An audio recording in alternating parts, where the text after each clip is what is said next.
السلام علیکم عزیز طلباء و طالبات، ہم پڑھ رہے ہیں بک 1 کا لیسن 6 دا ریوارڈ۔ یہ سبق مشتمل ہے کہانی در کہانی پر، یعنی کہ اس سبق میں ایک کہانی کے اندر ایک اور کہانی چھپی ہوئی ہے۔ جارکنز نامی شخص یہ ثابت کرنے کے لیے کہ کامیابی کے لیے عزم مصمم کی، پکے ارادے کی ضرورت ہوتی ہے، ہمیں سنا رہا ہے ایک شخص گارجیس کی کہانی، جس نے اپنے سامنے ایک ایسا مقصد رکھا، ایک ایسا نصب العین رکھا جو عملی طور پر ناممکن تھا۔ وہ اپنے ملک کا شاہی قلعہ بننا چاہتا تھا، لیکن مزے کی بات یہ تھی کہ اس کے ملک میں شاہی قلعہ کا عہدہ تھا ہی نہیں۔ تو آخر کار بڑی مشکلوں سے، جہد مسلسل کے بعد اس نے یہ عہدہ تخلیق کروا ہی لیا، اور اب ایک تقریب کا حال ہمیں بتایا جا رہا ہے، جس تقریب میں اس شخص گارجیس کو باقاعدہ طور پر شاہی قلعہ کے عہدے پر متمکن کیا جائے گا۔ تو آئیے ہم دیکھتے ہیں اس تقریب کا حال اور جو اس نے وردی پہنی ہوئی تھی اس وردی کا حال۔ وردی کے بارے میں ہمیں بتایا جا رہا ہے کہ and very magnificent clothing it was, magnificent great, شاندار، زبردست، کلودنگ لباس، گارمنٹ، ڈریس، اور یہ بہت ہی شاندار لباس تھا۔ A tight fitting suit, tight fitting چست، سکن ٹائٹ بھی ہم جسے کہتے ہیں، آف ریڈ ویلویٹ، یہ سرخ مخمل کا ایک چست لباس تھا۔ آل گے، سارا سجا ہوا تھا، ود گولڈ بٹنز، سنہری بٹنوں کی مدد سے، اینڈ شائننگ، اور چمک رہا تھا، ود لائنز آف گولڈ لیس، سنہری جھالر کی پٹیوں کی وجہ سے، that wound and toasted about it, wound اور ٹوسٹڈ کا مطلب لپٹی ہونا۔ اور یہ بہت ہی شاندار لباس تھا، یہ سرخ مخمل کا ایک چست لباس تھا جو طلائی بٹنوں کی مدد سے چمک رہا تھا، اور جو سنہری جھالر کی پٹیاں اس کے ارد گرد لپٹی ہوئی تھیں ان کی وجہ سے چمک رہا تھا۔ The great throne room, throne room دربار، عظیم دربار کو ہیڈ بین ٹرنڈ، تبدیل کر دیا گیا تھا، into a kind of gymnasium, gymnasium وہ کمرہ، وہ ہال جس میں جمناسٹک کے، جس میں جسمانی کرتب دکھائے جاتے ہیں۔ عظیم دربار کو ایک طرح کے جمنیزیم میں تبدیل کر دیا گیا تھا، with the members of the Royal house, members اراکین، افراد، رائل شاہی، ریگل امپیریل، ہاؤس خاندان، اور شاہی خاندان کے افراد سیٹڈ بیٹھے ہوئے تھے، along a raised platform، ایک اونچے چبوترے پر، ایٹ ون اینڈ، جس کے ایک سرے پر واقع اونچے چبوترے پر شاہی خاندان کے افراد بیٹھے ہوئے تھے، and the principal officers, principal officers حکام بالا، بڑے بڑے افسر، اسٹینڈنگ کھڑے تھے، beside اینڈ behind them، اور حکام بالا ان کے ساتھ اور ان کے پیچھے کھڑے تھے۔ Great curtains of red and gold, سرخ اور سنہری رنگ کے بڑے بڑے پردے ورہنگ لٹکائے گئے تھے، along the walls، سرخ اور سنہری رنگ کے بڑے بڑے پردے دیواروں پر لٹکائے گئے تھے، and the high swings of acrobats, اور کلا بازوں والے اونچے جھولے، ہنگ ڈاؤن، لٹک رہے تھے، ود گلڈڈ روپس، طلائی رسیوں کی مدد سے، طلائی توئے سے لکھتے ہیں اور طلائی کا مطلب ہوتا ہے سنہری۔ فرام دا سیلنگ، چھت کا نچلا حصہ جو ہمیں نظر آتا ہے اسے سیلنگ کہتے ہیں، اور اوپری حصہ جو ہمیں کمرے میں بیٹھ کے نظر نہیں آتا اسے روف کہا جاتا ہے۔ اور کلا بازوں والے اونچے جھولے طلائی رسیوں کی مدد سے چھت سے لٹک رہے تھے، and a row of net hurdles, hurdle رکاوٹیں، بیریئرز، آبسٹیکلز، اور صاف ستھری رکاوٹوں کی ایک قطار واز ارینجڈ لگا دی گئی تھی آن دا پالشڈ فلور، اور چمکائے گئے فرش پر صاف ستھری رکاوٹوں کی ایک قطار لگا دی گئی تھی. لائک دا ونس، ان رکاوٹوں کی طرح، اوور وچ، جن پر گارجیس ہیڈ ون ہز ریس، جن پر گارجیس نے اپنی دوڑ جیتی تھی، وین ایٹ اسکول، جب وہ اسکول میں پڑھتا تھا. لائٹس گلیٹرڈ، لائٹس بتیاں، گلیٹر جھلملا اٹھنا، جگمگا اٹھنا، بتیاں جھلملا اٹھیں. اے بینڈ، ایک طائفہ، موسیقاروں کے ایک گروہ کو طائفہ کہتے ہیں. ان پیل گرین اینڈ گولڈ، ہلکے سبز اور سنہری رنگ کے کپڑوں میں ملبوس موسیقاروں کے ایک طائفے نے پلیڈ سافٹلی، آہستگی سے موسیقی چھیڑ دی. اینڈ اٹ واز انڈیڈ، اور بے شک، آ سپلینڈڈ سین، سپلینڈڈ شاندار، گرینڈ، اور بے شک یہ ایک شاندار منظر تھا. I will not describe it to you, میں یہ منظر آپ کو بیان کر کے نہیں سناؤں گا. بیکاز ایوری تھنگ دیئر، کیونکہ وہاں کی ہر چیز، دا یونیفارمس، وردیاں، and the ladies brilliant dresses, اور خواتین کے شاندار لباس، واز اٹرلی، اٹرلی، کمپلیٹلی، مکمل طور پر، پٹ ان دا شیڈ، پٹ ان دا شیڈ، ماند پڑ جانا، گہنا جانا، جس کو ہم انگلش میں کہہ سکتے ہیں آبسکیورڈ، OBSCURED، یا eclipsed, ECLIPSED، eclipsed. By the moment, اس لمحے، وین دا ڈورز اوپنڈ، جب دروازے کھلے، with a flood of golden light, جب سنہری روشنی کے سیلاب میں دروازے کھلے.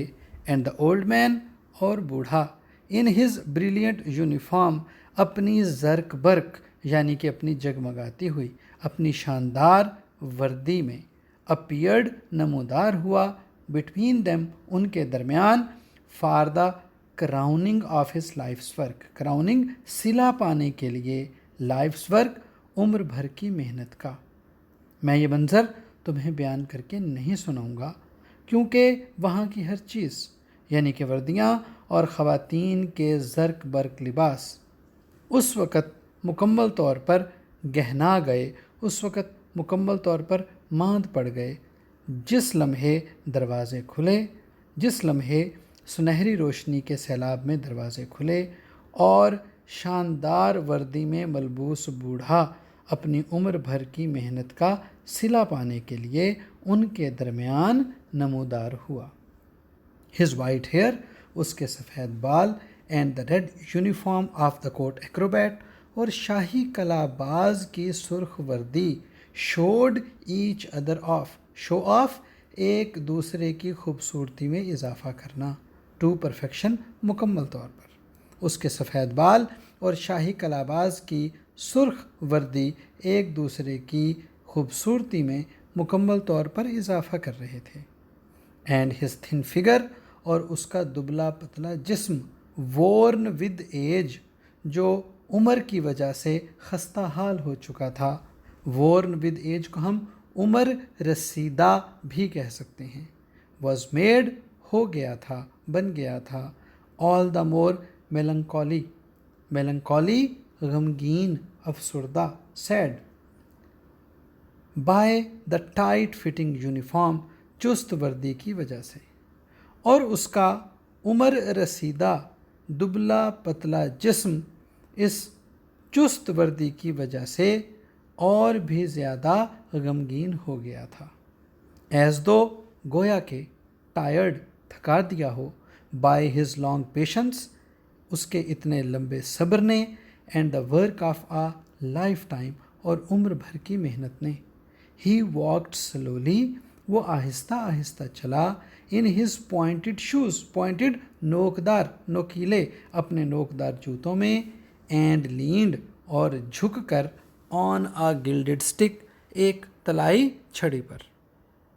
وہ اپنے نوکدار جوتے پہنے، ایک طلائی چھڑی پر جھک کر، اس طرح سے آہستہ آہستہ چلا گویا کہ اس کے اتنے لمبے صبر اور عمر بھر کی محنت نے اسے تھکا دیا ہو.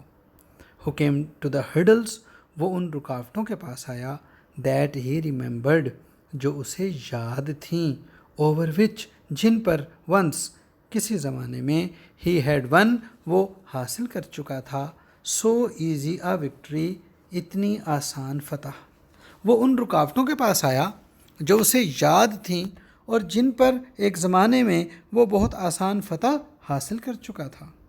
As he came to the first, جیسے ہی وہ پہلی رکاوٹ کے پاس آیا, he looked up, اس نے نظریں اٹھا کر, for a moment, پل بھر کے لیے, with a slightly sad expression, ہلکے سے افسردگی کے تاثر کے ساتھ دیکھا, towards the royal platform, شاہی چبوترے کی طرف. As though, گویا کہ, he asked some question, گویا کہ وہ کوئی سوال پوچھ رہا ہو, with his eyes, اپنی نظروں سے. جو ہی وہ پہلی رکاوٹ کے پاس آیا, اس نے افسردگی کے ہلکے سے تاثر کے ساتھ نظریں اٹھا کر شاہی چبوترے کی طرف ایسے دیکھا, گویا کہ وہ آنکھوں ہی آنکھوں میں کوئی سوال پوچھ رہا ہو. اور اسے خوش ہونا چاہیے تھا کہ وہ تو اپنی زندگی کا مقصد حاصل کر رہا تھا, لیکن وہ میلنکالی, افسردہ لگ رہا تھا. اور اب وہ افسردگی کے تاثر کے ساتھ شاہی چبوترے کو اس لیے دیکھ رہا ہے کہ وہ اتنا بوڑھا ہو گیا ہے کہ اب وہ ان کلابازوں والے جھولوں پر جھول نہیں سکتا, نہ ہی وہ رکاوٹیں پھلانگ سکتا ہے. یعنی کہ عملی طور پر وہ یہ ثابت نہیں کر سکتا کہ وہ واقعی اس عہدے کا اہل تھا, کیونکہ بہت بوڑھا ہو گیا ہے. اور وہ نظروں ہی نظروں میں سوال پوچھ رہا ہے شاہی خاندان کے افراد سے کہ اب اسے کیا کرنا چاہیے. یا وہ یہ سوال پوچھ رہا ہے کہ وہ یہ کام نہیں کر سکتا. Whatever the question was, جو بھی سوال تھا, it was at once understood, فوراً سمجھ لیا گیا. سوال جو بھی تھا فوراً سمجھ لیا گیا. رائل اسمائلس, شاہی مسکراہٹیں, ور ڈائریکٹڈ ٹورڈز ہم, اس کی طرف کی گئیں. یعنی کہ شاہی خاندان کے افراد نے مسکرا کر اسے دیکھا. ہم یہ بھی کہہ سکتے ہیں کہ شاہی خاندان کی مسکراہٹیں اس پر نیچھاور کی گئیں.